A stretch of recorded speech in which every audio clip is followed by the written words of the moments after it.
October 7 ജപമാല രാജ്ഞിയുടെ തിരുനാൾ. ജപമാല മാസത്തിലെ ഏറ്റവും പ്രധാനപ്പെട്ട ദിവസമാണ് ഒക്ടോബർ 7. ഇന്ന് പരിശുദ്ധ ജപമാല രാജ്ഞിയുടെ തിരുനാൾ ദിനമാണ്.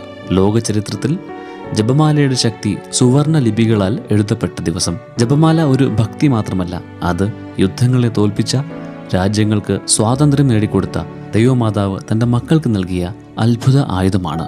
ക്രിസ്തുവർഷം 1571 ഒക്ടോബർ 7 ഈ തിരുനാളിന് ആധാരമായ അത്ഭുതം നടന്നത്.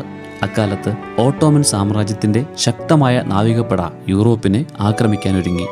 ക്രിസ്ത്യൻ രാജ്യങ്ങൾക്ക് സൈനികമായി പിടിച്ചു നിൽക്കാൻ സാധിക്കില്ല എന്ന അവസ്ഥയായിരുന്നു.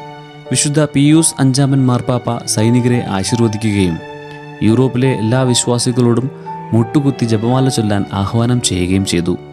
സൈനിക ശേഷിയിൽ വളരെ പിന്നിലായിരുന്ന ക്രിസ്ത്യൻ സേന ജപമാലയുടെ ശക്തിയാൽ അത്ഭുതകരമായി വിജയം നേടി. ഈ വിജയം യൂറോപ്പിനെ രക്ഷിച്ചു. ഈ വിജയത്തിന് കാരണമായത് ജപമാലയാണെന്ന് ഉറപ്പിച്ചുകൊണ്ട് മാർപ്പാപ്പ ഒക്ടോബർ 7 വിജയത്തിൻ്റെ മാതാവിൻ്റെ തിരുനാൾ എന്ന് പ്രഖ്യാപിച്ചു. പിന്നീട് ഇത് ജപമാല രാജ്ഞി തിരുനാളായി മാറി. ജപമാലയുടെ ശക്തിക്ക് അതിരുകളില്ല.